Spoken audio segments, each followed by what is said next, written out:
Steven, are you a fan of bare naked ladies? No, I can't say that I am. I mean, like, you know, the band. That's exactly who I was talking about, the band. Oh, okay. Jesus. What?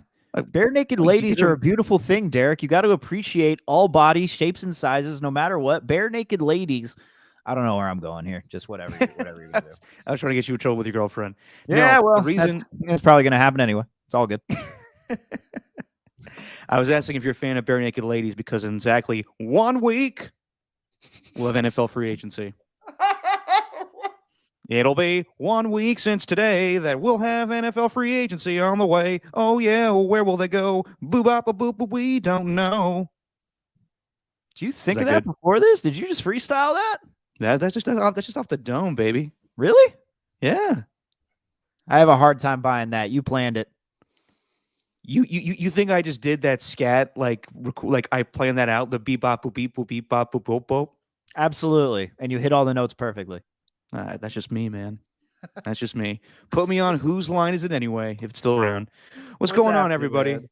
Welcome to Just Your Opinion, man. Coming to you on a Monday because my work schedule this week is kind of getting in the way of our usual routine. So we're gonna do our show today, and we'll do show on Saturday, which will be free agency heavy. But Steven, how was your weekend, my man? The weekend was good, man. So let's think. It's usually Uh, consists of Saturday and Sunday. yeah, I'm trying to think of what happened. Oh, Friday we had the send off for Curly. Uh, Oh, shout out to John Curley. He was supposed to join us on the podcast, but he had stuff to do. We'll get him next time. John Curley, we love you, man. Going on to bigger and better things.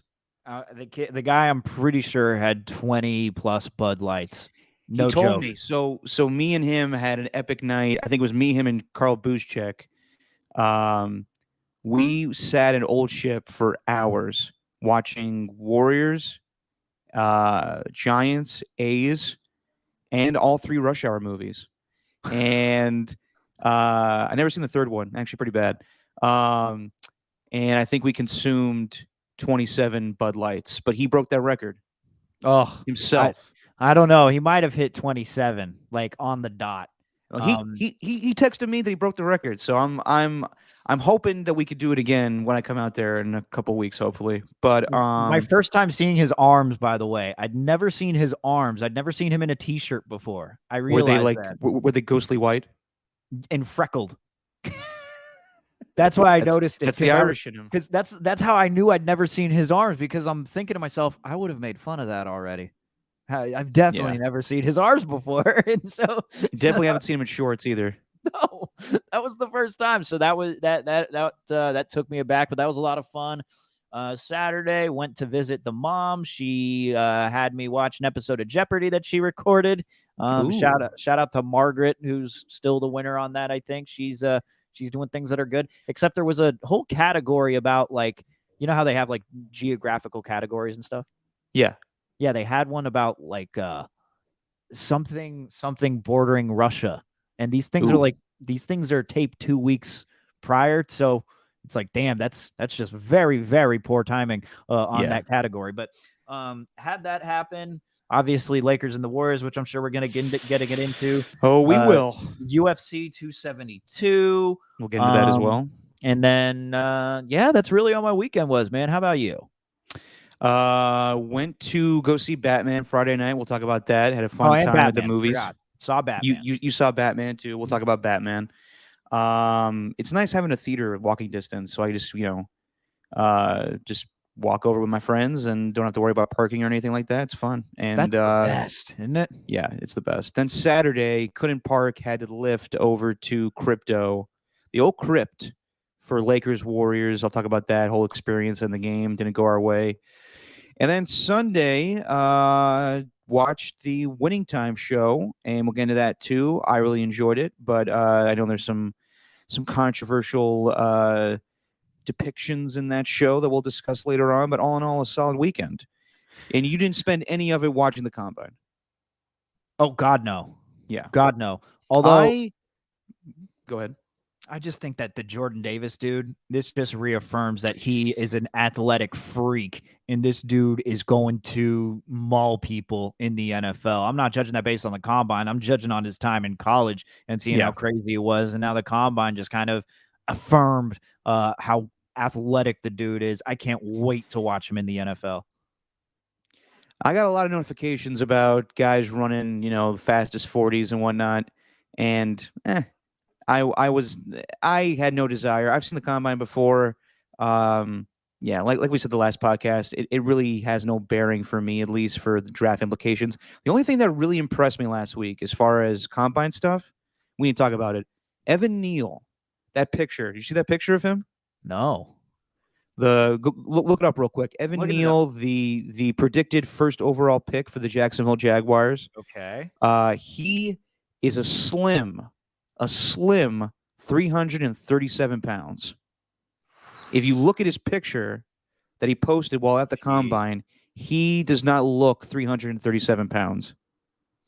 Hang on. I need to find this one posted from the combine. So he's from Alabama. He's from Alabama. Wow. All right. And he posted this. Yes. So do I have to go to his Twitter and his Instagram? No, just type in Evan Neal. It should pop up on Twitter. Just Evan Neal picture.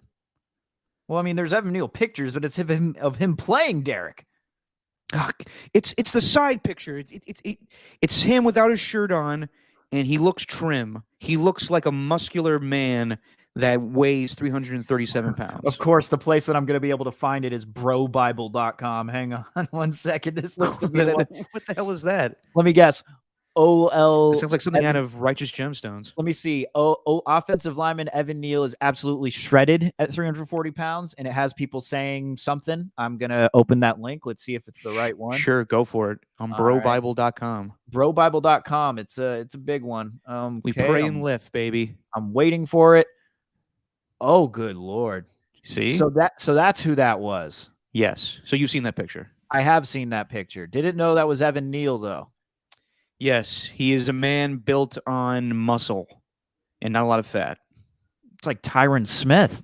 Exactly. He's maybe the first pick.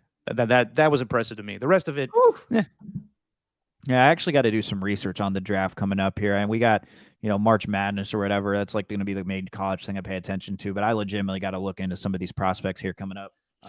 I do too, because I got to look at this stuff too, because this is kind of a weird draft, and obviously Niners don't have a first round pick. Raiders, what do they have? 22nd? 22nd. Yeah, so it'll be interesting to see what draft picks the Raiders can get. And Mel Kiper Jr. had Nakobe Dean from Georgia, linebacker, projected to go 22nd if he falls. Okay, all right, we'll look out for that. But I got to do my research as well. But yeah, we have plenty of time to talk about draft stuff, Steven. Let's talk about some news that happened today. And we weren't expecting to talk about this because the story with Calvin Ridley was supposed to be, where's he going to go? Because he wasn't going to stay with the Atlanta Falcons. He had a weird season last year, and it was based mostly on mental health issues, we think. And it probably still is the case. I don't want to take anything away from what happened today. But last year, he sat out most of the season, and all indications were that he was going to be traded to a new team. Now that is not going to happen because Calvin Ridley has been suspended the entire 2022 season for gambling on NFL games. He took to Twitter to defend himself, saying that he only bet $1,500 in bets.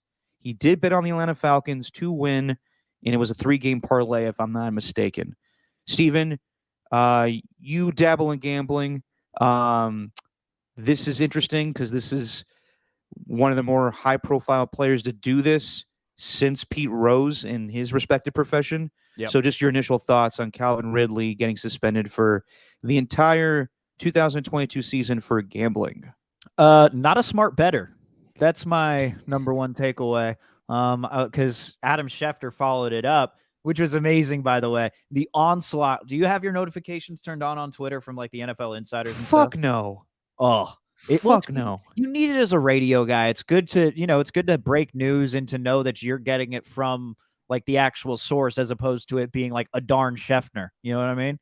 So, I mean, that probably is the right way to go. I hate this. Now that we're in the free agency frenzy mode, I wake up every morning checking Twitter just to be like, okay, anybody traded? Anybody? And it probably makes more sense. But I don't want to live on my phone all the time being like, what did Schefter report? What did Rap Sheet report? But I Right. get it. It's probably the smart thing to do. Well, it is if you're a radio person, you need the breaking news right away.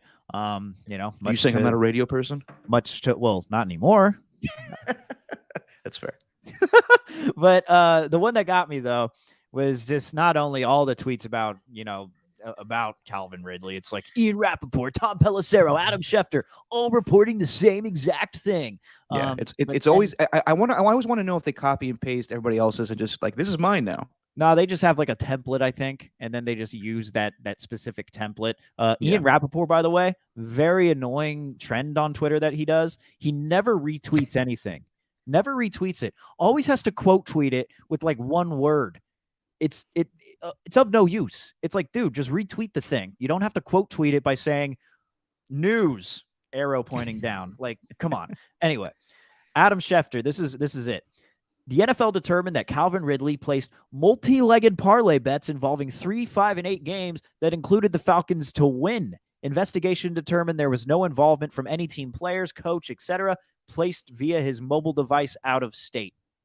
Now, I do believe that he was gone for the season due to mental health issues and needed to regroup. And this is something that, as sports gambling is becoming more prevalent within today's society, that this is just a mistake and he didn't expect it to be overblown this way. But let me tell you from experience, 3-legged parlays, 5-legged parlays, and 8-legged parlays almost never hit. Never. So the fact that he made those bets, it's like you're not even making any single game over under bets maybe on your Falcons. Normally the under hit. I think that was the trend with your Atlanta Falcons. Maybe take under the team total with the points. But I look, man, I didn't really know what to make of it, but his season is done. And that just means it's another wide receiver gone from the Raiders side of things. Yep. I don't. Would he have been a franchise tag candidate this year, or did he already get? No, he was still on contract, so it would just been a straight up trade. Well, there you go, man. It's just crazy, isn't it?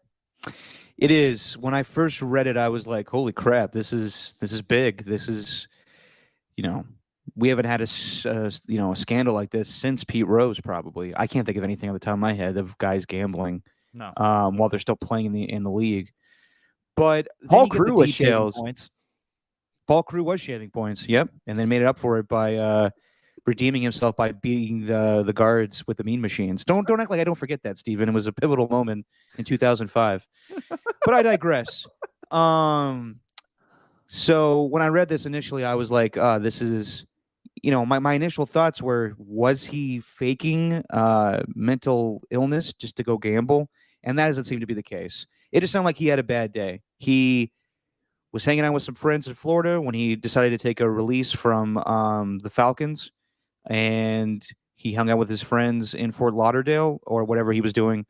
And, gambling's not illegal there, but gambling's becoming more prevalent in our society, especially, with the different podcasts, the different shows. I mean, NFL Network and ESPN promote betting lines for gambling. Hey, man, if you want to see how baseball is going to try and get a jump start on their season, and you want to see how they're going to try and get fans, they're really going to try to make betting a very common thing now within baseball. They're going to have sports books inside the stadiums. Really? Like Wrigley Field is going to do it. I think so. I think with Chicago. The Vegas A's too? Why wouldn't they? Yeah. Why wouldn't they when it eventually does happen? Yeah. But then you get the details, and I would also tell Calvin Ridley, stop tweeting. Like, stop it. You're not making it look better. But all in all, it was 1,500. It sounded like one isolated incident, and I don't know what was going through his mind at the time. It's also just kind of sad because we don't know what he's going through, so I don't know why he felt the need he had to gamble. Maybe it was just for fun, but. Yeah, it's not the brightest move because apparently when you use one of those sites, what is it, Bovado or any of the gambling sites? Yeah. The NFL can track you if you are a player, so they're easy to find. And he was found. That's why there was a big market for him trade wise, and teams were ready to pull the trigger on it, and the Falcons, in good faith, couldn't do it. So now we know why. And this isn't a Pete Rose thing. Pete Rose was gambling on his team, the Cincinnati Reds, every night. So yeah, I feel sorry for him. It's bad judgment on his part immensely, just because it's hard not to see all the signs in the NFL locker rooms to say don't gamble. I mean, I work at NFL Network, and it's a thing every year before the season starts. We have training where we do a little things online. Yeah, those are fun. Everyone loves a good training. Oh yeah, training, taking tests as adults, always fun. But yeah, we always have to do that stuff, and like I'm not allowed to set foot in a sports book during the NFL season, otherwise I could get in trouble with my job. There's just rules. There's certain rules, and it'd be hard for Calvin Ridley not to know those rules. At the same time, I do feel sorry for him, and I was looking forward to him redeeming himself and playing this season, but it doesn't look like it's going to happen. So, there's going to be people that are going to say, should this punishment be a full season when there's other heinous stuff that guys get for suspensions? That's a debate. I understand that stuff, but I hate saying this, but rules are rules. I mean, when it comes to gambling, like, guys know what's up with that, so you can't act dumb in this situation. I do feel sorry for Calvin Ridley, but also I'm not expecting him to see him anytime soon. He's going to be gone for the 2022 season, and maybe more. That's just like the tip of the iceberg for the punishment. He'll come back. They're gonna let this thing slide. In my opinion, I think I'd come back within a year. Not within a year, after the season's over. Yeah, probably by the season after that. Then he's gonna just have a cheap veteran free agent contract, and someone else is gonna snag him. He's too talented to not play. Can I be honest though? Be honest, please. It was his follow-up tweet. I guess I'll just, I'll just pull it up, and we might as well. We can do it here. You have the power. Share the screen. Well, you do too, my friend, if you feel so inclined. Well, I need to get Google on this. Apparently, you can only share screens if you have Google. Chrome. Right. Okay. Yeah. So, looks like I have a notification. I bet 1,500 total. I don't have a gambling problem. Please put a period after the total. You totally fooled me. And I was like, oh, he bets $1,500 that he doesn't get doesn't have a gambling problem. Who's going to take that bet? Okay, that's on you. Hold on. Come on now. Are you serious? I know. I know. It's like that whole thing. It's like that whole thing where it's it's like let's eat grandma or let's eat comma grandma. Punctuation matters. That's how I viewed this. Yeah. Who says let's eat grandma? Exactly. Let's eat grandma or let's eat comma grandma. So grandma could be tasty. That's how I read it at first. Okay. Do you think though this is going to happen more with how much promotion gambling is coming into sports? No. What do you mean no? How is it like what happened with players? Yeah. They want a piece of the action too. No, come on. No, they don't. I think this is. I don't think it's going to happen at a rapid pace, but I do think there's going to be other players that are caught doing this. Maybe. I don't know if they. I mean, like, how though? Did Calvin Ridley not use a fake name or something? He used just his regular name and said, "Yeah, this will all be cool. I'm gonna be an NFL player, and I'm just gonna bet using my real name." Like, maybe players are going to move by him. It was a bad move. Maybe players are going to work their way around it. I don't know, but I don't think any of these guys are that desperate to get off a sports bet when they've been playing in it. Like, and again, I don't know how smart Calvin Ridley is when it comes to betting, because again, 3-leg, 5-leg, and 8-leg parlays. I'll tell you this: I'm not a smart bettor at all. That's something I'd do. So. Yeah. Really, I'm just taking my own experience here and using it for an example for him. I'm not a good bettor. Don't do what I do, which is 3-leg, 5-leg, 8-leg parlays. I'm like, oh, yeah, that looks good. Take the over there. oh, wait, this is another one. That looks intriguing. I could win a little more money if I parlay this. Let's do that. I would have loved to have seen the whole situation. But look, man, hopefully he's okay. I don't know why an NFL player would gamble, because Roger Sherman from The Ringer had the tweet who basically said he gambled $1,500 and ended up losing out on $12 million, because that's what he would have made next season. Yeah, it's sad. It really is. But I think it proves that he's not a good gambler and he doesn't have a gambling problem because of the gamble or the bets he placed. So sorry to hear about that for Calvin Ridley, and hopefully he comes back better for a new team in 2023. But yeah, let's move on to some other NFL stories. And I'm mad that I'm bringing this up, but it's my own damn fault because I put it on the rundown. No new news has happened with Aaron Rodgers. We're just getting more little reports here or there, and now it's full on Natalie Imbruglia because he is torn. Nothing's right. He's torn. He's all out of faith. This is how he feels. Colden, I always say this line wrong, and Elena always corrects me. Cold and I am ashamed Aaron Rodgers is lying naked on the floor. You know the song. Come on, Steven. I do know the song. It's a great song. It's a very obscure song. So what? Not if you're a '90s baby. So what's been happening with him? So apparently, the Packers are ready to give him a big old fat contract for the next 2 seasons, and he is legitimately torn between the Green Bay Packers going back to play for the Packers, or blow this whole thing up and go join the Denver Broncos. My thing is, have the Packers just been letting him operate and, go to different teams, be like, this is what, I want to do, blah, blah, blah, and this is the trade compensation. So when he says, I'm not coming back to you, he hits you with, here's the trade that the Broncos are offering. Because we heard Brian Gutekunst said, we haven't gotten any trade offers from any other teams. So is Aaron Rodgers going out of his way to call up the Denver Broncos, the Tennessee Titans, the Pittsburgh Steelers to discuss what the trade ramifications would be? Because it doesn't seem like it's going to be like that cut and dry where he's just like, nope, I'm not coming back. Here's what I want to do. You guys figure it out. Get me to Denver. Just not that simple. So the story as of now is that because of the tag deadline, which is tomorrow, and some players got tagged today, Jesse Bates, Orlando Brown, David Njoku. Yep, and we'll talk about that in a little bit here because I think that's big for the Niners. If Devontae Adams, whether Aaron Rodgers comes back or not, the Packers should tag him tomorrow as of Tuesday. So, I don't know. I think that we're all expecting, I don't want to get duped again is what I'm basically saying. It's like we're all expecting Aaron Rodgers to have a decision tomorrow, and we may not get it. I'm just putting that out there. Don't everybody get your hopes up again like he did 2 weeks ago and we get a whole Pancha Karma treatment. It's on Aaron Rodgers' time. This whole thing is ridiculous. There was a story over the weekend that he was a part of David Bakhtiari's wedding. And if you saw Mike Silver's tweet, he tweeted out that Aaron Rodgers is going to David Bakhtiari's wedding.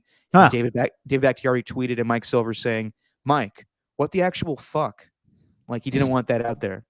But yeah, I don't know. I'm just tired of Aaron Rodgers, and I would hate if he went to the Broncos just because, I don't know, just stay in Green Bay and finish your career there, but also it just, I don't know, fucks things up for the Raiders. It fucks things up for the AFC, and it fucks things up for, I don't know, I think the whole NFL. If that happens, then you got, so many different things happening. So in the end, I expect him to join the Green Bay Packers. But is there a slight doubt in your mind that he would join the Broncos at this point, Steven?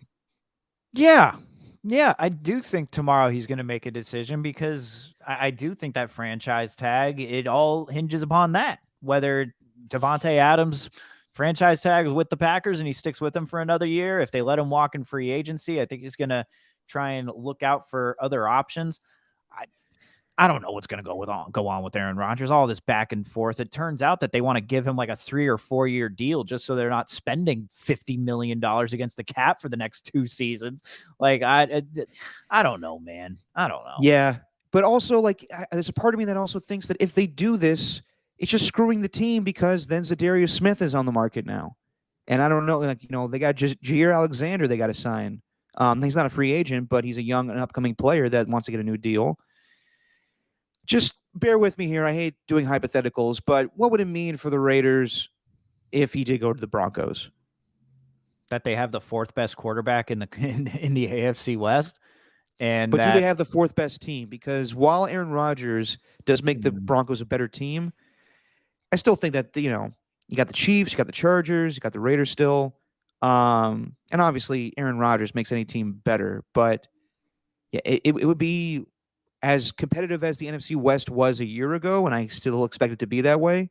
I think the AFC West would be the biggest division in all of football if that were to happen. Well, it would be. Let me look it up here because I just want to be sure about the Packers in their record. But if I'm not mistaken, they haven't had anything less than a double-digit win season really since Aaron Rodgers got there. Or not got there, but ever since Aaron Rodgers became starting quarterback. I could be wrong on that. They had a few losing seasons just because he was hurt. Right. The last year that Mike McCarthy was there and got fired during the season, I want to say they went like 7-9 or something.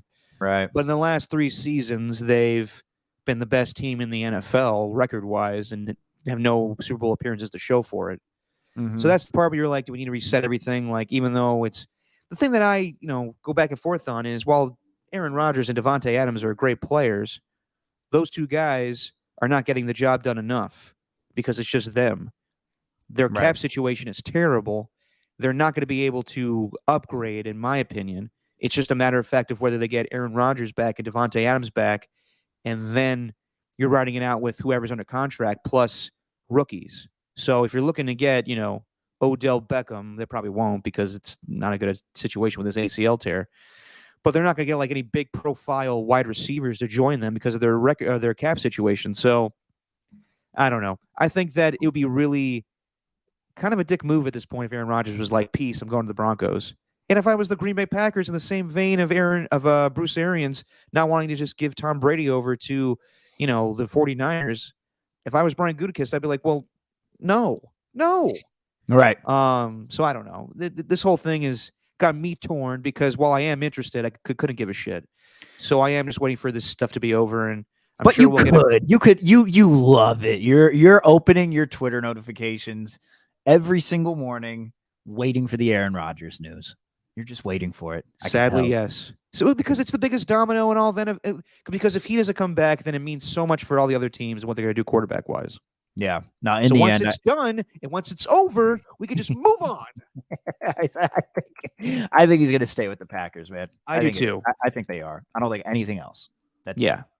But a guy that does sound like he's going back to Denver, Von Miller has been sending out some weird Instagram posts, and I don't know if it's just him having fun, but he posted a picture of him back at a Broncos jersey. I don't know. If I were him, I would want to go back to the Rams, but it also could be that his heart is just in Denver and they're going to offer him more money. But from the latest, what I've heard with reports is that it's not a done deal yet with Denver. The Rams are trying hard to get him back to go back to LA, but we'll see. Von Miller, he doesn't know who his quarterback would be, but it sounds like he is interested in going back to the Broncos. What a weird decision. Yeah, it will be a weird decision. Yeah, let's go back to we always talk about how teams don't want to trade their quarterbacks to the AFC right now because the AFC is just stacked with quarterbacks. Isn't that all the more reason to not go there if you're a defensive lineman?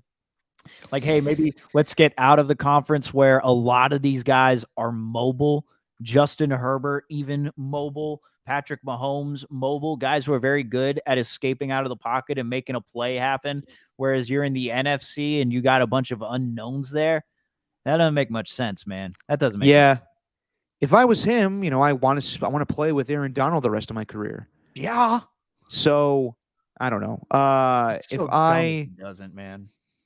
I don't think he's going to go back to Denver. I think this is just kind of him messing around and trying to get the asking price up a little bit for the Rams.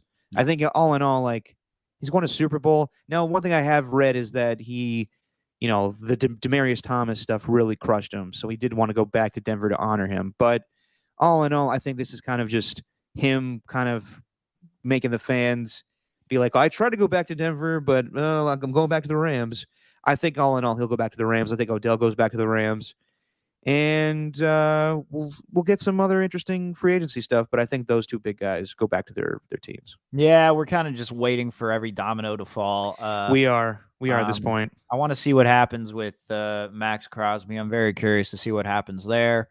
He's projected to get a $27 million a year deal on a 5-year contract. That's what PFF is projecting. Although Spotrac is projecting like a $19 million a year deal. According to their market projections. So I don't even know what to believe anymore. Well, what I do expect is that Max Crosby will still be on the Raiders. Yes. I don't expect Yannick Ngakoue to be on the Raiders going forward. Nah. I think that they're going to change up that. Obviously, they got a new defense coordinator there. From what I know in the past, that Patrick Graham likes to run a 3-4 defense. And a guy that I think I mentioned on the podcast a couple weeks ago got released today, guy from Henderson, Nevada.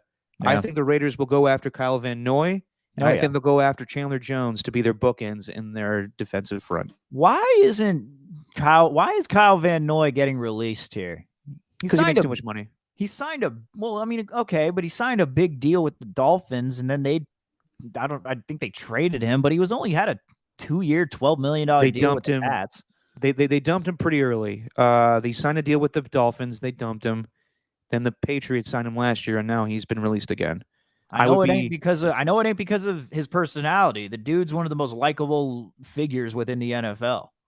No, I think it's merely because it's a numbers game. And Kyle Van Noy, while he is a good player, he's not really one of the he doesn't put up the numbers that other guys do. He averages 8 sacks a season. Mm-hmm. So I think that it's just a matter of he makes too much money, and he will go to a team that's going to put him in a more reasonable asking price. And I would say that I would expect him to be a Raider. I do too. That's the only reason they brought him all in. I mean, they got a bunch of different guys from that Patriots coaching staff along that defense. So I wouldn't be surprised if he's there too. Speaking of someone that used to be a Raider, it sounds like Amari Cooper is done in Dallas. He signed a big contract a couple years ago when he was a free agent, and the Cowboys haven't seen what they wanted him. So I have a hard time believing they're going to cut him. But they threw this out there so teams would be willing to trade for him. If I were the Cowboys, I would look to release somebody like Ezekiel Elliott and not sign back Michael Gallup, who's coming off an ACL tear. But that's just me. They decide that they're done with Amari, and I know the Raiders need a wide receiver. I don't think there's a chance in hell he's going back to the Raiders. But I do see him. I could see him going to the Chiefs. I could see him going to the Seahawks. I could see him going to the Patriots. But it is interesting if Amari Cooper does hit the open market. Give him a coach that he can connect with. He clearly has lacked motivation wherever he's gone, and it's only been with the Raiders and the Cowboys. But Jack Del Rio and John Gruden, couldn't connect with those guys. Plus, I think Jack Del Rio liked Michael Crabtree a little more with those Raiders teams. He did. John Gruden, just look at Amari Cooper's face. Imagine Amari Cooper sitting in that meeting room when John Gruden just randomly starts yelling about how he wants better execution. Amari Cooper's not having any of that. He's not interested in that.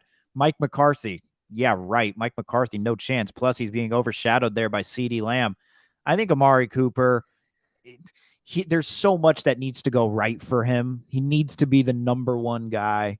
He needs to be motivated. Is he though? He had a good quarterback in Dak Prescott. If you're not going to get along with Dak, then I don't know, man. I don't know. I wouldn't touch Amari Cooper personally. Really? Yeah. I don't know, dude. I think there's a lot of teams that will be willing to go after him. And I just don't know if he's the number one wide receiver for a team right now. I could see him going to Kansas City and just being the number 2 to Tyreek and fitting in immensely. I could also see him going to the Eagles and being the number 1 there next to Devontae Smith. I could see him going to the Seahawks. And because Sanjay, the old wide receiver coach of the Raiders, is with the Seahawks now. And that would make Russell Wilson happy, I would believe, if they had Amari Cooper, DK Metcalf, and Tyler Lockett. That'd be a great trio. But I don't know. I think Amari Cooper needs to be a piece. He can't be the number 1 guy, in my opinion. I think he needs to be that's what I'm thinking. A lot of teams this offseason are going to try to do a Rams thing where their 3 receivers are all number 1s in their own right. So I do think, whether it's the Vikings that already have Justin Jefferson and Adam Thielen, will try to add another wide receiver to make the receiving core that much more explosive. Yeah. I think that in the NFL now, you can't just be just two guys. That's why the Packers kind of baffle me with, they want to spend all this money getting just Aaron Rodgers and Devontae Adams back when they've shown that Devontae Adams plus, a Marquez Valdez-Scantling and Alan Lazard is just not enough. You need 3 premier wide receivers to be an explosive offense in this league now. Yeah. So I think Amari Cooper will be an added piece to an already established team come this offseason. It's not to say like quiet guys can't be good in the NFL. We've seen quiet dudes thrive, but I don't know, man. He just hasn't shown it so far. And with whatever the Cowboys were paying him, I mean, he was making $20 million a year or whatever it was. I think he had a 5-year, $100 million deal. The biggest difference was, the signing bonuses and all that, but he had the highest total. So I don't think he was worth that. I don't know. Wherever he goes, fine. They're going to get a fun route runner who shows no expression whatsoever. Until he's going up against Trayvon Diggs in training camp on Hard Knocks, if you saw that. I didn't. I stopped watching that Hard Knocks. I got bored of it. Fair. It was boring. Yeah. The only highlight was like Trayvon Diggs' son being funny, but the rest of it was, yeah. Other guys that got tagged today, just real quick, David Njoku gets tagged with the Cleveland Browns. And that means that Austin Hooper may be on the move. And I saw this, and it makes a lot of sense. Austin Hooper went to De La Salle, used to be coached by Kyle Shanahan. I can see the 49ers going after Austin Hooper to make it be the George Kittle, Austin Hooper combo for tight ends. If they can afford it. I think they can. I think they're over the cap right now. Are they over the cap? Well, I mean, yeah. We'll see this week if they trim the fat of Mr. James Garoppolo. Well, they're going to. There's no doubt. They're going to trim the fat. Jimmy Garoppolo is not. You don't trim the fat when you trim Jimmy Garoppolo. You are trimming the most beautiful part of your body. If you're trimming, it's an expression. Damn it! Of course, he has no fat on his body, and he's got a beautiful Aladdin looks. God, I hate him so much. But no, man, I think it's an interesting prospect, but I don't know. If you're the Niners, how tight end heavy this draft is, I'm sure they're doing their due diligence. I wouldn't be surprised if they drafted a tight end when they could, maybe in that with that 3rd round compensatory pick that they got, and then the 3rd rounder that they're eventually going to get for Jimmy Garoppolo. Who knows? Maybe it could be even a 2nd in the 4, 2 for 6. But is that your Adam Schefter or your Ari, whatever his name is? No, that's my Adam Schefter on Ari Mayrov's podcast. Yeah, got it. 2, 6, 6, 8, 6, 8, 10. I can count it even numbers. But that's an interesting prospect, man. I haven't thought about that. But didn't Austin Hooper hasn't his problem been staying healthy? Like I think it's more that he just doesn't get the ball enough in Cleveland. Well, he was like the highest paid tight end for a little while. He was. I know Kyle Shanahan likes him a lot when he had him in Atlanta. So I wouldn't be surprised. I would not be surprised if that's a move they make. He's really good. I think the move would be good, but it's just the question, because the one thing that the Niners need is they need a tight end that's going to be healthy for them. That's what they need in backup in George Kittle. You need a guy who's always going to be there. You don't want like another, I don't know, Jordan Reed situation where all of a sudden he just gets yet another concussion. Hasn't Austin Hooper had injury history, though? I guess he was on the reserve COVID list. Let me see. Not that I remember injury-wise. I just don't remember him getting the ball a lot. Right. Yeah. They tried to make him the number 1 tight end while Njoku was still there, and I guess they value Njoku a lot more now. I mean, it looks like he actually played in damn near every single game this last season except for week 5. And then the last week of the season. So, maybe I'm wrong there. Maybe that's in the previous years. That'd be a great move for them. That's what I'm saying. So, do you think Jimmy Garoppolo, they work out a deal this week in order to get him off the roster and clear up that cap space this week? They need to. I know they need to, but the shoulder surgery really fucked things up big time. They're going to, man. And I guess it all depends on what's going to go on with Aaron Rodgers. That's That's what I'm saying. When I was filling in on Friday for the Morning Roast, 95.7 The Game, 6 to 9 a.m. No, is Adam Schefter the voiceover guy now? 2 for 6, 6 to 9. But we were talking to Mike Florio, and he said that Mike Florio, one of my favorite people. I got him to chuckle. It was pretty good. Really? Yeah. Because he said he'd take like a pie in the face if Tom Brady isn't a 49er by week 1. And you would have been so mad at the answer that I got. But because I used your argument as one of my questions. So thanks to you. Oh, good. And what did Mike Florio say? Please. He said, because it's Tom Brady. Give me a fucking break. Because it's Tom Brady, he's going to just swing his dick all his way to San Francisco. That's exactly what he said. That's exactly what he said. And then my counter to that, because my question was like, well, why would Jason Light want to trade him to the NFC? Yeah. Like, especially to a team that he's going to play at Levi's Stadium next year. Like, wouldn't the Buccaneers be more inclined to trade him to an AFC team if they are going to trade him? And he said it's a fair argument, but he said that Tom Brady's done enough with the Buccaneers in order to, he's done enough already in order. It's not only a fair argument; it's logical. Yeah. So we're living in reality here, while Mike Florio's in La La Land. And by the way, I don't know. I love that Mike Florio says, "I'll take a pie to the face." Didn't he years ago say if Tyreek Hill is allowed to play in the NFL again, he'll quit and not cover the NFL anymore? Still waiting on that. I don't know. I don't take the receipts like you do, clearly.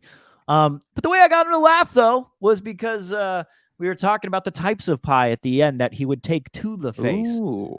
Yeah, I said lemon meringue because like the meringue part would soften the initial blow, and then you'd have the soft lemon custardy part at the end. So it'd be a good pie to take to the face. That didn't get him to chuckle, but what did get him to chuckle was when he said, he's like, I just don't want anything weird inside of the pie. And I was like, Mike, well, just make sure you don't get an English person to do it. My whole family is from England, and they put a lot of weird crap in their pies.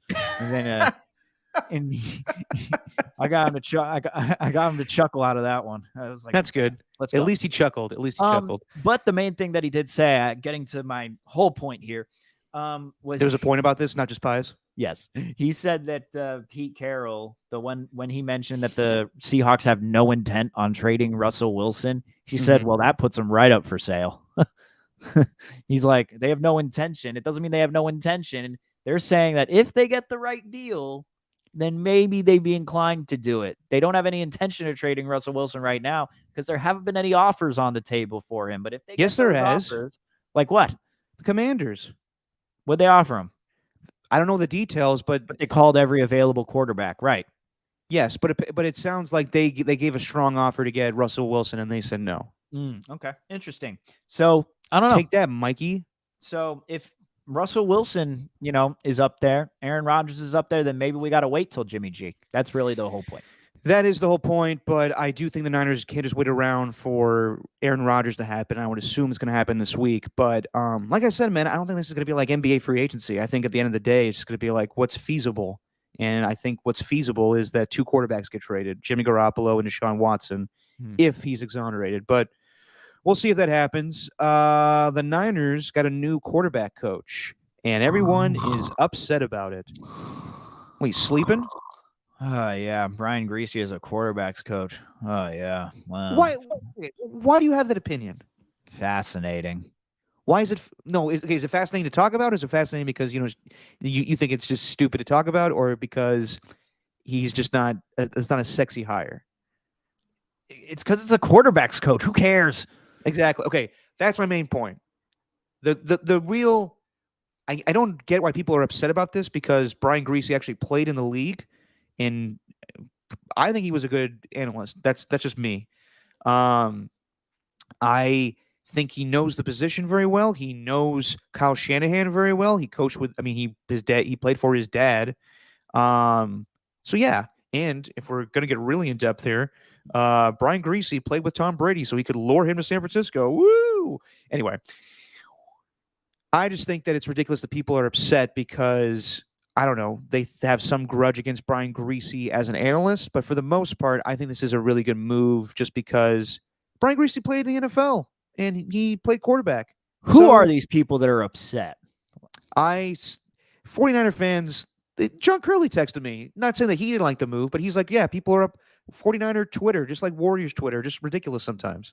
Don't listen to any of them. If they're I know, upset, they Steven. don't know what they're being upset about. Okay, but the real thing I want to talk about is that quarterback coaches don't make a lot of money. Mm-hmm. So it's interesting to me that Brian Greasy, knowing that he's not going back to Monday Night Football, was probably offered to continue to do college football for ESPN, instead wanted to become a quarterback coach and coach Trey Lance. I know people are like, oh, Brian Greasy. It's not like Brian Greasy is going to be the one calling plays. At the end of the day, Trey Lance, if that is the starting quarterback next season, has Kyle Shanahan. He's going to have Anthony Lynn, and he's going to have Brian Greasy on top of that. So that's a pretty good trio to coach up Trey Lance. But that being said, it's interesting to me that Brian Greasy did not want to continue doing TV and wanted to be a coach. Yeah, he's going to be getting paid significantly less, as you mentioned. Yes. Who was there? Who was that guy? God, who was the quarterback coach before? Was it Rich Scangarello or whatever? Rich Scangarello. Yeah, so I don't know, man. I don't know. Maybe they just needed to bring in new blood. I don't know what this hire is going to do. We'll see. I think it's a good move. Kyle Shanahan is 2-0 now when convincing guys that already have good TV jobs to quit those jobs and come, do something with the 49ers. Did it with John Lynch. He did it with now Brian Greasy. There you go. He's good. He's good at it. Yeah. Real quick here, as far as the NFL quick stories, we do have a rumored analyst that's going to be on Amazon Prime, and I can't believe they're doing this.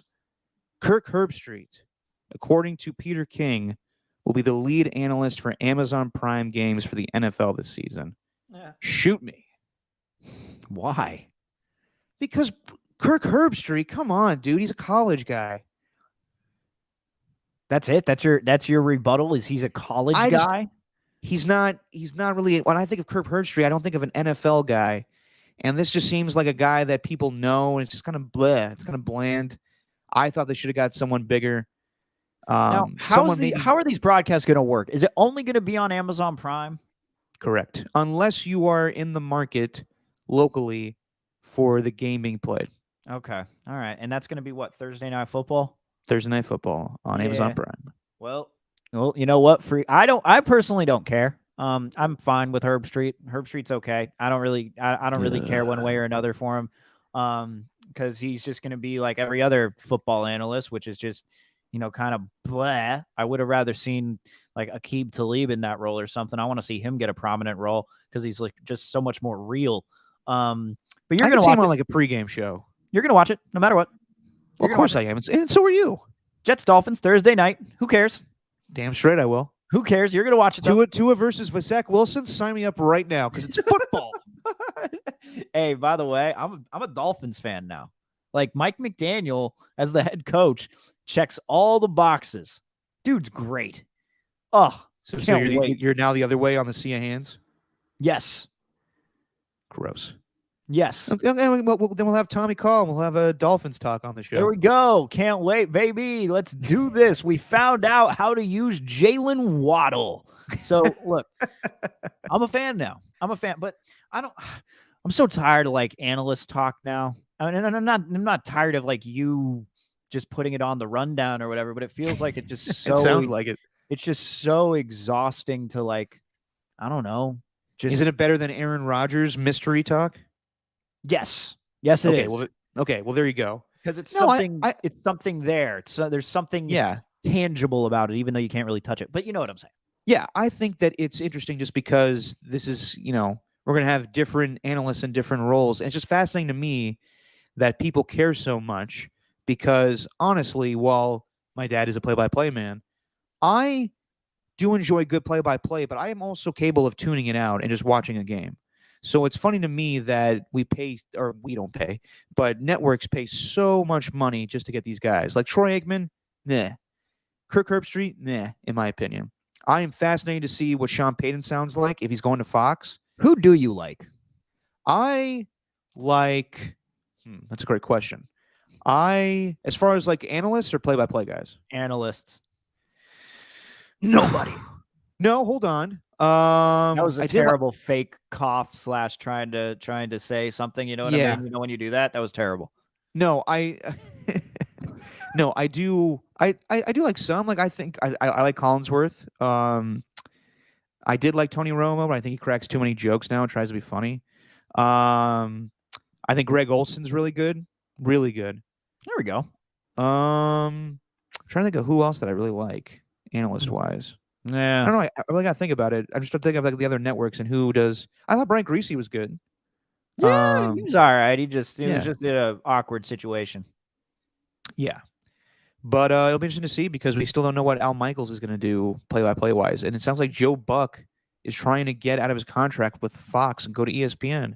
I think that's a bad move, but Well, whatever. you know what though, man? If Herb Street is going to bring that college expertise, and he's going to, give you a lot more insight to the rookies that are playing on the field, I and actually guess. tell you how they're doing, and you can believe him. I'm fine with it. I mean, I like him on college, but if he's in the NFL, whatever. I like him on college because he knows what he's talking about when it comes to college. He's more prepared. In the games that he did for Monday Night Football as the doubleheader for ESPN, Yeah, it just seemed to me like he didn't really prepare, and that just may be on the network forcing another game on him, and he doesn't have time to do, NFL, research before he's doing the college stuff. Yes, bingo, exactly. right there. But we'll So see. don't judge it off a doubleheader game when he's given a game in the middle of a Well, he's going to have college doubleheaders every football week. He's season. still going to still do the college gig. Oof, really? Yeah, he's not Yikes. leaving ESPN for this. A lot of work. A lot of That work is a for lot of old work. Kirk. A lot of work. All right, Steven, let's talk about some basketball on the Warriors. Let me tell you about my Saturday. Oh boy. So I go to the Lakers Warriors game, and I'm able to get these tickets because SeatGeek, this is not an ad for them, but they are good at getting tickets. Before the old pandy, as the kids call it, I bought tickets to go to the Pelicans and Clippers game. It was one of Zion's first games. Going to watch it at what was back then Staples Arena. Mhm. And of course, shit hits the fan, and we have the pandemic. And my tickets, or the game I was going to with some friends, was not canceled, but my tickets were held in case that the game is postponed for another date, and we're allowed to go to that game, Clippers and Pelicans. That game never really rescheduled, to a point where there was like the bubble situation, and there wasn't like maximum capacity for games later on. So the SeatGeek just eventually said, here, we'll give you $200 towards any other event you want to go to. And I was like, oh, cool. I'll go to the Lakers and Warriors, and it'll be not as expensive. And when I say I got nosebleeds, I got at the top of the fucking stadium, Crypto Arena. Like, Oof. but here's the thing. Here's the thing. I don't think you can have a bad seat when going to a basketball game. I really don't, because you still can see the game. Now, I think that it's hard to enjoy NFL games live because you may not be able to see everything. I think baseball games, depending on where you are, but I think, baseball is kind of like a casual game you go to where you can just you don't even have to watch the game. Baseball, there's not so much a bad seat. Football, there is, though, because they're Yes. always moving to different parts of the field, and it's huge. Yes, exactly.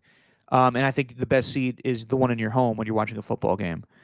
But as far as basketball, I don't think you can have a bad seat, honestly. I think you could see the whole, you can see the court. Nothing's obstructing your vision. I agree with So you. while I was at the tippy top of Crypto Arena, I got to see the game, and the stars were out. Matthew Stafford was on the court side. Magic Johnson was front and center trying to tell people, don't watch the HBO series coming out tomorrow. Phil Jackson was in the booth. I'm sorry. I just love the visual of like Magic Johnson. Hey, I'm Magic Johnson. Don't watch that show. Using a form of protest, using that game just so he does that, so people don't watch the show. Anyway, continue. Well, I didn't know this until after the game, but apparently John C. Reilly was at the game courtside with the owner. Yeah. I mean, for the Lakers organization to be like, we're not a part of this show, and then they bring out John C. Reilly. I don't know here. Yeah. But Lakers fans are a funny bunch. Crypto Arena, or the Crypt, as they call it, is a nice arena. Very similar to the Chase Center. and I guess the Chase Center would take it off of them because that arena's been there for years. But I thought you were about to look, say very similar to Staples Center. I was about to be like, yeah, it's the exact same thing as Staples Center. They just no, changed the Steven, name. they have different names. It's a different place now. But Lakers fans are funny because Why?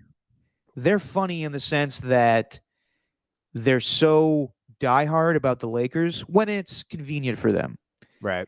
And they're so anti-Warriors. Like I was wearing all my Warrior stuff, Yeah. and I heard multiple people say, "I can't wait to, I can't wait till this fucking Bay Area team sucks again." Mm. And I was sitting at the top, smack dab in between some Lakers fans, and while the game had its ebb and flows, the Lakers were down for the majority of the game. I want to say from the second quarter to the third quarter. And during that time, the Lakers fans started to be disinterested with their own team and started to root for Steph Curry, Jordan Poole, and the Warriors. I heard it, and they were all about, man, the Warriors team is good. Man, our team is such trash now. And then as soon as it flipped, LeBron scored his 56. Everyone just couldn't wait to say, fuck the Warriors. Yeah. So that's how they run in LA. But in the end, it sucked. I still had a great time, but the outcome was terrible. And I feel like an idiot all in my Warriors stuff, trying to find a lift back home and just sad. Were you on your own? Yeah, because the tickets are expensive. I can only manage that one. Damn. Yeah. So did you not have like a good conversation with somebody? Did nobody try and like say, hey, you're on your own? Do you have any friends here? Like, did nobody strike up a basketball conversation with you? Like wondering why you're a No, I was the enemy. Warriors fan? I was the enemy. Huh. Yeah. Interesting. Yeah. So did you manage to stay there for the whole game? You didn't get kicked out or throw No, your Steven, beer against the roof or no, something? that's no. I didn't throw my water bottle at any fans either. That's old Derek now. Oh, I'm a new man, and I don't cause scenes at bars or games. well, I mean, I don't know. I have to see that in person to believe it. But no, I'm assuming you watched the game. I did. What'd you think? Well, look, man, they need to win these games right now because they're very much in danger of just getting the 4 spot. The Grizzlies are right there. Warriors are probably going to lose tonight because they're not starting anybody. Nobody even made the trip. Not probably, my friend. This game tonight, you're listening tomorrow. If they somehow win, that would be miraculous. But nobody is playing for the Warriors tonight. Nobody. No, nobody. So the Grizzlies are probably going to be a half game up. The Jazz, they got an easy next few games coming up here. I think they actually play, I believe it's the Clippers, but then after that, they have like the Kings, the Rockets, and another easy matchup. And then it's actually kind of tough for them going forward. But yeah, man, that game was just sad. And yeah, everything, it's the issues in losing 8 of their last 10. It's not so much what's going on in the first half, but it's they hurt themselves so much in the first half, and their second half selves, they've barely been able to come back. Like I know they tied that game a couple of nights ago back against Dallas, but then they couldn't score after they tied it up, and they just weren't playing that well. And then this game against the Lakers, I mean, it's just everything that was happening, whether it was like the Jordan Poole inbounds play where it was blocked by Malik Monk and then LeBron got the dunk. Steph with like a careless turnover and then trying to make some random pull-up jumper. Klay Thompson has not been in rhythm since coming back from illness. Those two games missing due to general illness clearly set him back. So it's not going well for them, man. Nope. I'm not feeling great about it. They're going to make the playoffs most likely, but in reality, you're looking at a second round where you could face the Grizzlies or the Suns, and you're going to be doing it when they have home court advantage and you don't. Like that's where it feels like this is heading right now, and that's even if you make it past the first round. So I'm not feeling too great with 18 games left in the season. Well, we still got 18 games, and we got some encouraging news that Draymond could be back in 7 to 10 days. But I don't think it's just going to be like Draymond's back. We're back to playing great basketball. There's going to be an acclimated period for him to get his feet back and everything. It's the same thing Conditioning. like conditioning, yes. And it's going to be tough. It's going to be tough trying to figure out the rotations again and everything. Klay Thompson, I love the guy, but he's not playing well right now, offensively or defensively. And Jordan Poole looked great for most of that game on Saturday night. And I'm not saying you should start him over Klay Thompson, but I think he's just giving you more offensively right now. But I wouldn't make that call just yet.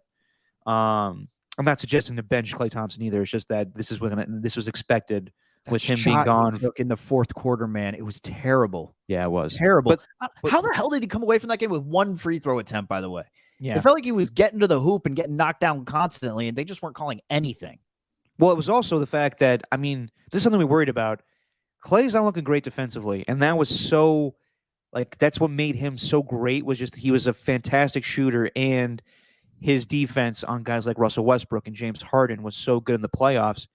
And while Russell Westbrook looked terrible on Saturday night, and the Lakers fans do not like him, they hate Russell Westbrook shooting off the side of the backboard. Good Lord. But Russell Westbrook was beating Klay Thompson multiple times the basket, and it was just the fact that it wasn't landing in. So, and without Draymond, it's just so bad when we've been saying this for weeks now, but the lack of, big men have just been killing the Warriors. And LeBron James is not a big man, but he was a big man that night. Just unstoppable. Reminded me of what he scored 51 against the Warriors in game 1 of the 2018 finals. Yes. So, yeah, he put up 56. The best shooting I've seen from him in quite some time. Those, what do you have, like 3 threes in the third quarter or fourth quarter, whatever it was, were just like, damn. Yeah. They have their problems defensively, and I thought Steph. This was the first time I saw Steph get a little angry, a little miffed in the post game, where he was like, "This isn't right now." He basically said, "I don't give a damn about seeding. Like whatever we are. But if we were going to go into the playoffs tomorrow, we wouldn't be very good, and we need to figure this out soon because it's not just going to happen." Yep.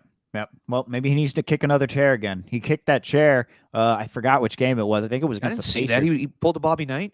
Yeah, he kicked a chair, and they ended up winning 8 in a row. So maybe he needs to do that in a game. I don't know what it is, man. But when maybe Klay needs to get a toaster again. Those are good times. Maybe. Oh God, those were the best of times. But they're just not looking like the team that we knew at the beginning of the season, and it's their issues in the second half. And look, man, it's that team, even going toward the end of the second quarter when the Lakers started to make a little run and they managed to cut the deficit to single digits, like those make a huge difference. And also the free throw shooting. The Warriors were 9 of 19 in that game from the line. Yeah. 9 of 19. You can't have that happen. That you're giving up. That was the difference there. That was the difference in the game. I think the Lakers overall had like 18 made free throws or something like that. And when you got that much of a difference, 9 extra points right there. Yeah. JTA was 3 for 8. Andrew Wiggins was 0 for 1. He's scared to go to the hoop. And I don't know, maybe this is just the Andrew Wiggins that's been talked about all this time. I don't know if there's like a honeymoon phase that's over, but he's not been looking good. He hasn't, but it's the whole team hasn't looked good, to be honest. I'm not going to blame it all on Andrew Wiggins, but he has disappeared since being named an all-star starter. And he is getting paid a very high amount. Yes, he is. And he's like the third best player, fourth best player on the floor right now, which is not what you need. But I would take his contract any day over what the Lakers are playing Russell Westbrook right now. No doubt. Good Lord. No doubt, for sure. But they're just not looking good, man. Otto Porter Jr. And that kind of that honeymoon phase has kind of been over. What he gave you, some tough rebounding in the late part of the game when guys are tired or knocking down some threes. He's just not really doing that. Playing good defense. You can go back to a couple of those games in the past with the Timberwolves and the Mavericks where he just gets beat on a backdoor cut and just doesn't even notice the other guy. Like it happened with Carmelo yesterday. Or 2 nights ago, rather. I did that on my show multiple times with the 5 a.m. show, by the way. I called it yesterday, which was not good. Of course, you got called out by the text line. Yeah. Yesterday. Warriors had their troubles all the way. See, I could just riff sometimes, man. Yeah, that one didn't make sense. Your first one was better. That made sense. But look, I don't know. It's really looking like they're going to get the 4th seed right now. And who knows, man, if if Dallas I and don't know about Denver that. pick, yeah, I'm pretty confident that they're going to actually. The I fourth think seed? yeah, the Jazz are right there. Like they got 18 games to pick up 2.5 on the Warriors. Like I think it's Let me see. I think they're very capable of jumping them there, Let me see these standings, these especially after so-called tonight. standings. Especially after tonight when it's Yeah, I don't know. tonight they'll lose 5 in a row. I don't know who the Jazz are. I don't know if they're playing. Actually, are they playing tonight? I think the Jazz are playing tonight. Let me see real quick. I got the Bulls and 76ers on right now, and the Bulls are not good against good teams. The Jazz are playing the Mavericks, so we need the Mavericks to win. Yeah. And the Grizzlies are not playing tonight. They play tomorrow. The Warriors do as well. The Grizzlies play the Pelicans, so we'll see about that. After tonight, you're going to see I the don't know, man. Warriors have a road record of 17-15. I'm not feeling good going into a playoff matchup where you got to play a majority of games on the road. Okay, so back to the conversation we had last podcast. What are your expectations now for the Warriors? What are they? What are your expectations? Is it purely based on the last 5 seasons that are more than that, but the 5-year run, are you still expecting them to be a championship team, or is this a new reboot of the Warriors, and this may take some time, and whatever happens this season happens? I don't know what to expect. I don't know what they're going to look like with Draymond back. Right now, if I had to guess, they're a team, like I've just been saying, they can get past the first round. It would probably be a 7-game series, and they'd get into the second round and probably lose then. So I don't know, man. I'm not feeling too great about the Warriors right now. All right. That's what you envision, in the words of Russell Westbrook. Did you see that That's whole exchange? I don't envision anything. You didn't envision a championship, Russell? Oh, my I don't God. know. You're going to envision playing behind a good offensive line? You can't. Offensive line? Yeah. Talking about football now? Yeah. Wait, who are you talking about? Russell Westbrook. The hell was that? Where do you say envision? I thought you were talking about Russell Wilson and these annoying videos that he put out over the weekend. No, damn it. No. The Lakers lost to, I forget who it was before the Warriors, and someone asked Russell Westbrook, is this what you envision this season? And his response was, how the hell do you know what I envision? And the reporter was like, no, I'm asking you, did you envision this when you signed with the Warriors or the Lakers? And he's like, I didn't envision anything. And he was like, you didn't envision to win a championship when you went to this team? I don't envision anything in life. You never know what you're going to get. And I was like, okay, dude. Yeah. Get over yourself. Get over yourself, indeed. But the Lakers win, and there's too much Lakers this weekend. Way too much Lakers. I really didn't want to watch the HBO series after going to that damn arena and then watching them beat the Warriors. But I did, and it was fun. And Steven, we're going to start a new segment here. Oh. Because it's a play on words with sports, and we'd like to review movies and TV shows. We're going to do a little 2-part under review. You get it? Mm-hmm. All right, then. Do you want Let's music? start. Yeah, do you have music?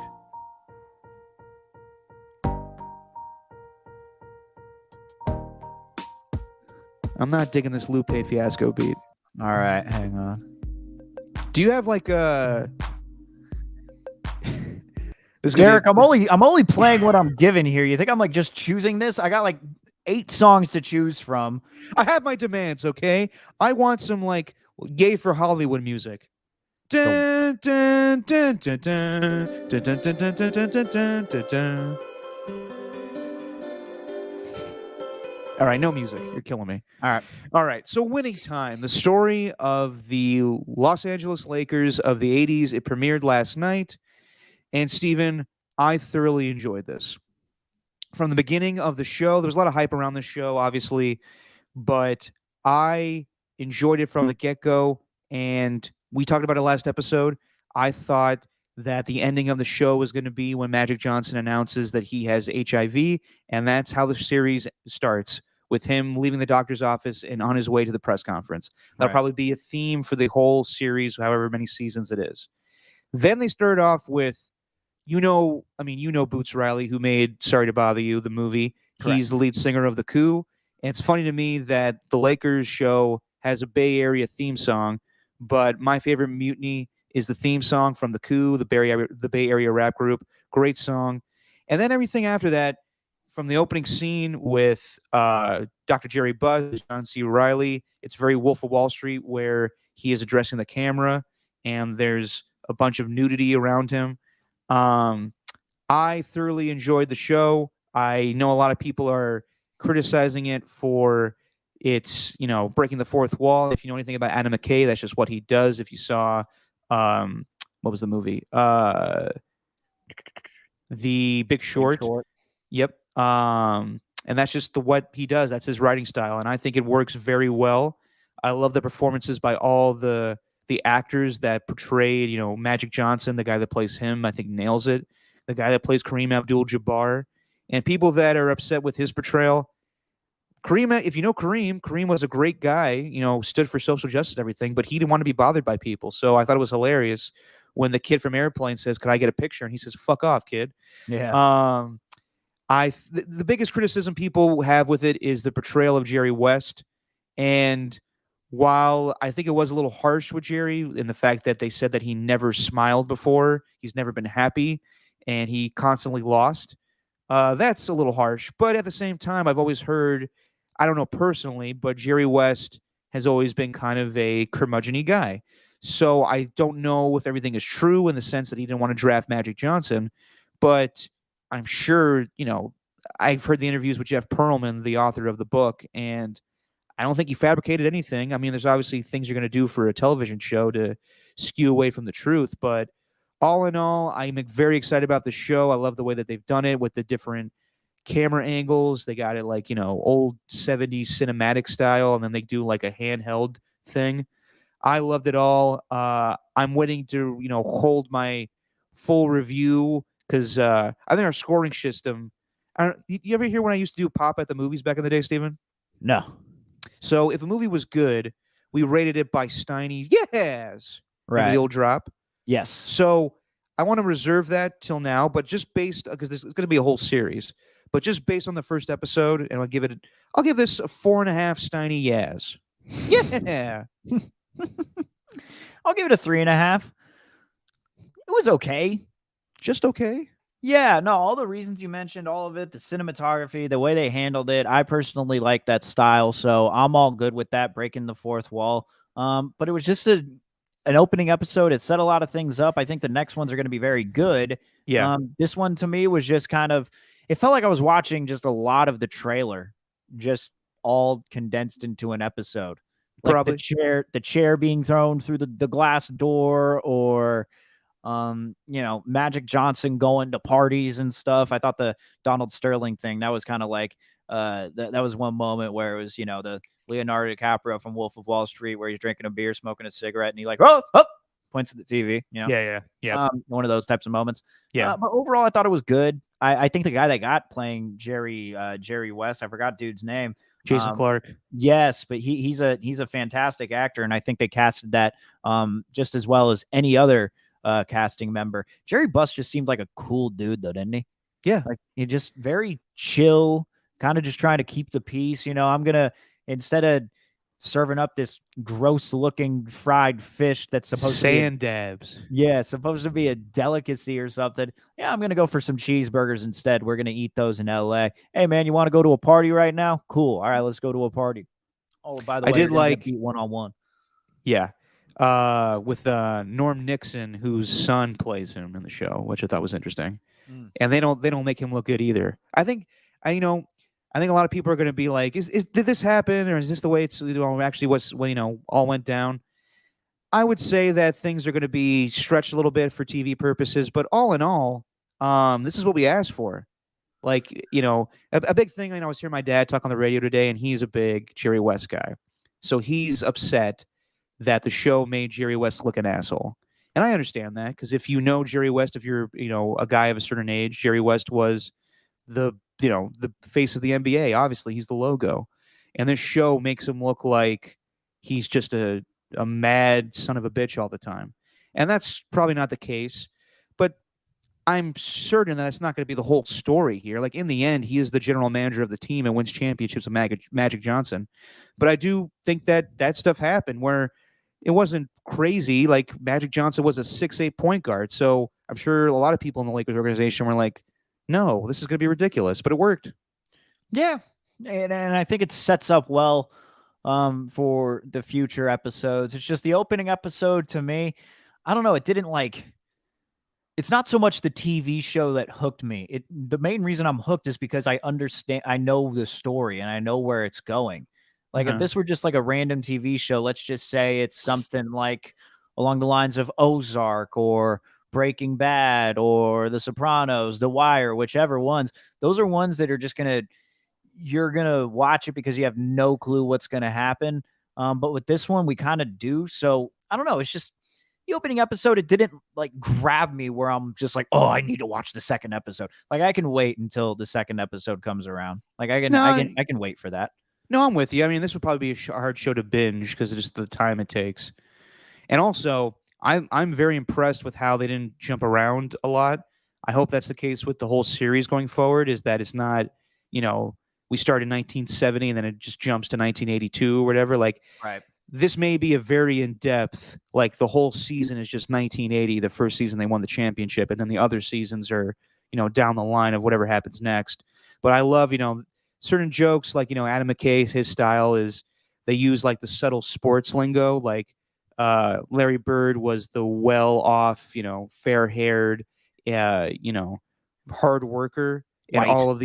all of the undertones were white. And then for Magic Johnson, it was specimen, physical specimen, and all the like undertones was black. Yeah. It's very well done. It's smart. I don't know what the sports world is going to think about it, but I thoroughly enjoyed it. Yeah, it's going to be good. I think there's a lot of promise with it. There is a lot of promise. All right, Steven. And then Friday night, I saw this movie. You saw it too, The Batman. What were your thoughts? Fantastic rendition of The Batman. I thought it was fantastic. It gave a new take on it. The story flowed well. It all made sense. The Riddler was great. Yes. And it has me a little worried because of I don't want to spoil it. So, but what happens in the movie and what the Riddler does, it does not make me feel good going to work in San Francisco every morning. I don't want to spoil anything else, but I just realized that I would if I explained what it is.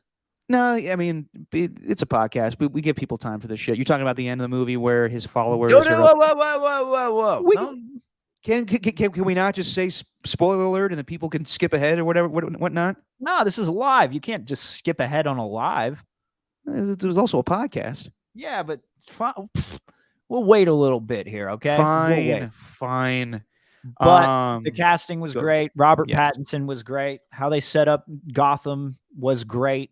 And also, this might have been my favorite part about it, how badass Jim Gordon is. Jim Gordon's a freaking he's a monster in this movie. Who is that actor's name? Don't know. Shout out to Westworld, though. Yes, that guy. I can listen to that guy read the phone book. He has just got a marvelous voice. Yes. Hold on. I gotta look him up real quick. The Batman. Hold on. Jeffrey Wright. That guy, his voice is amazing. Yes. I loved it. Despite it being 3 hours long, they probably could have trimmed up some stuff here or there. But for the most part, I was entertained throughout the whole thing. I have younger brothers, and they were. I'm glad to say I raised them to love Batman, but they were really into the comics more than me. I like the animated series and the movies, but they tell me that this is the most accurate representation of Batman from a comic book standpoint. And I thought that Robert Pattinson knocked it out of the park. Is it Patterson or Pattinson? How do you say his name? Pattinson. I'm saying the T, Stephen. Pattinson. No, you hear that? Not. No, you're Pattinson. Not. Do you really think you're saying Pattinson? Pattinson. You sound like you're saying Paddington. Like the movie with the bear. I'm not saying the bear, it's Pattinson. Okay. Keep going on about Pattinson. Is it coming out like I'm saying Pattinson? You do that with all your T's. Yes. Go listen back to the podcast. You already did it a few times with Sean Payton and all that. So anyway, keep going. Well, thank you. No, I thought he did a great job. I hear like the biggest criticism of the movie is that Robert Pattinson does not do a good job playing Bruce Wayne. And I would say the whole point of the movie is that he's not a different person. He's Bruce Wayne. He's Batman. It's all in the same. So I thought it was a really good portrayal. Um, Colin Farrell as the Penguin was Oh, basically him doing Robert De Niro, which I really like. Hey, you're doing too fucking much. Huh? yeah. Yeah, get out of here, sweetheart. Get out of Yeah. here. Yeah. Yeah, But you're looking for me? yeah, it was Come back here fun. to my room. I didn't expect John Turturro to be in it, but that was a nice surprise. The Jesus as Yes. the kingpin mafia guy. Zoe Kravitz was great. Zoe Kravitz was really good. Um, I there I always love when movies nail a song, and I haven't heard a perfect use of a song in a movie in a long time. And I forgot about this song because I haven't listened to Nirvana Nevermind in a long time. But In the Way or Something in the Way is Yeah. one of the more forgotten songs on that album, and it is perfect for this movie. Yeah. All in all, I thought the tone was great. It's the darkest Batman ever, in my opinion. It felt more like a thriller, kind of like a David Fincher movie, like Zodiac or Seven. Well, But it I was a really, noir. It was like a noir yeah, movie, right? I mean, it's yes, like you got the chiaroscuro, meaning the light and the dark in the shot. yeah. Call back to Yeah, Rick Tittle. yeah. And just the whole idea of it's centered around one man who's in a city of turmoil and all this stuff. So it's a classic noir flick, which is what Batman deserves to be. I will say though, like nothing for me is going to top the Dark Knight. Just Yes, it's going to be damn near impossible to top yes, the Dark Knight because it didn't have as many cool scenes to me, like that one in like the hospital, for example, like that yes. scene with Two-Face. I thought the revealing of the Riddler was great of who that Hmm. actor was. I had no clue that it was going to be him. I don't want to spoil it for anybody. Had People know who the actor is at this point. Okay, well, I had no clue that Paul Dano, whatever you pronounce his name. Do it already. Just do it. Dano, No, do it. do what? You know what you're gonna do. What? You know the movie that he's been in, right? Little Miss Sunshine. Well, There Will Be Blood. Oh, Do it. drainage, Eli. I drink your milkshake. I love that. There you go. That is one of the most underrated comedies of all time. Yes. What comedies? Yes. There Will Be Blood. You watch that movie and tell me you don't laugh. All right. I'm an oil man. It's just ridiculous. It's just Daniel Day-Lewis for 2 hours being like, oh, like the one scene where the guy's like, how's your son? What did you say? How's your deaf son? I will go in the middle of the night and slit your throat. Jesus, I just asked about your son. My son, HW. Yeah. My business partner, HW. I just love that voice. No, Paul Dano did a great job. Yeah, the way they revealed it too. It was all really, really good. The trailer set it up well. It's not like a lot was spoiled. No. Except for the car chase scene with the Car chase scene was good. And it's just like, I got him, I freaking got him. And then like, it comes bursting through the explosion. But it just none of them will hit like Heath Ledger's Joker did. No. Christian Bale and Michael Caine. Loved Andy Serkis, by the way, as Alfred. I think Andy Serkis is one of the most underappreciated actors of our time. Just because he's always an animated character, it doesn't mean that he's a bad actor. I think he's fantastic. I was expecting him at one point to, while he's playing Alfred, I was expecting at one point for him to just be like forget that he's playing like an actual person, and just be like, all right, Master Wayne, I'm going to leave now. And then just get on all fours and just crawl out of the scene and just be like, Andy, you don't have to do that. Yeah. Yeah. But no, I thought, yes, it's going to be very hard. It may just be me for nostalgia purposes because I remember being a kid going to see The Dark Knight in theaters and that being the best movie experience of my life, especially when I remember when the truck flipped over in that one scene, everybody in the audience just collectively goes, "Oh!" Just that being a fun time. Yeah. And they all fucking clapped when the motorcycle like turns around and he stares at it. There wasn't a lot of that in this movie. The fight scenes were really cool. I thought the fight scenes were sick, but there wasn't a lot of those big like epic moments. I don't know where you want to like cheer. Do you remember when Debo's in The Dark Knight as a prison inmate on the boat? You remember that? Yeah. The scene where he throws the key or the detonator out the window and is like a good act. Every time I saw that movie in theaters, all of the crowd always just uproarious applause, being like, "Yes, oh my God, he may be a bad guy, but he did a good thing."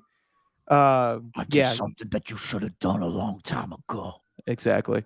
I'm with you, Steven. I think it's going to be hard to top that just because of me and nostalgia. But both of my little brothers were in agreement that they thought that this movie is better than any of the Christopher Nolan movies. I think it's too early to say that, but all in all, I would give this movie 4.5 Steiny. Yes. There you go. I'd give it a 5. I'm going to give it 5. Ooh, a full thing. That's where I'm going. I think it was a really well done movie. I know it was good. It's like if we're going to, base how good the movie was based on me loving The Dark Knight, then I'd probably give it a little lower than that. But as far as just a Batman movie goes, fantastic. Nice. Yeah, I agree. All right, Steven.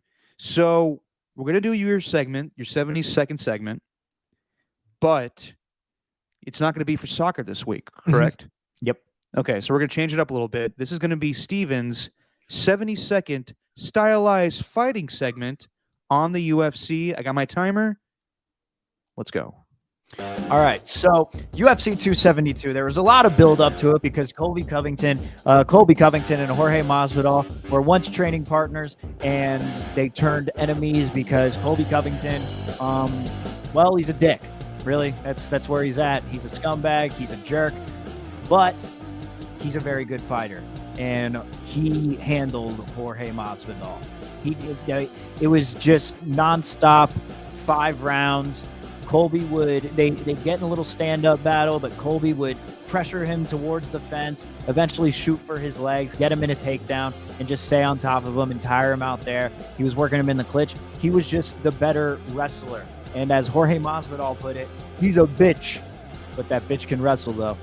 So that really wasn't the most entertaining fight of the night. You had one with Rafael Dos Anjos and Moicano. Moicano had an eye swollen shut. They were talking back and forth since the 3rd round of whether to stop the fight or not. They did not. They kept it going. Moicano was coming back in the 5th round, but it wasn't enough to get it done. RDA wins. But my number one thing, as all of these cards are, it is Greg Hardy getting his ass knocked out. Yeah, you heard it, Derek. Greg Hardy fought? Yeah. This is his, I think it's like 4th UFC fight or something. And he got his ass knocked out again. Good. It's just nonstop with this guy. I don't think he's ever going to fight in the UFC again. And you had some good fights on the card. Kevin Holland versus Alex Oliveira. Kevin Holland ended up knocking him out. It was a fun little night of fights. There you go. I got lost in the dance, but good timing on that one. Was it? No, it went over, but I got lost in the dance. It was like a minute and a half, right? Minute 40. Yeah, something like that. That's okay. Damn. One of these days we'll get it right. It's the best part of the podcast, as far as I'm concerned. Me dancing and no one can actually hear it on the podcast version. It was my content, Derek. Sure, Steven. Sure it was. All right. Well, let's all rush to go watch this Warriors game. Jesus. Yeah. All right. We'll see what happens this week news-wise, because supposedly Aaron Rodgers is going to make an announcement tomorrow. I'm not holding my breath. I could believe that it will happen. On the Pat McAfee show? Yeah, I wouldn't be surprised. Like a man in the arena thing with Tom Brady. Yeah, we're still waiting on that one, too. Yeah. All right. Well, that's going to be it for today, but we'll be back on Saturday. Sticky, icky, ooh, ooh. And we will do a whole free agency preview show then. We'll see what happens this week news-wise, but we'll get it to you all on Saturday. And then we'll be back on our regular schedule next week with a Tuesday show and a Thursday show, and it will be all about the frenzy. Right, Steven? Yes. All right. On that note, thanks to everybody watching. Thanks to everybody listening. Steven, say what you always say, my friend. And that's just our opinion, man.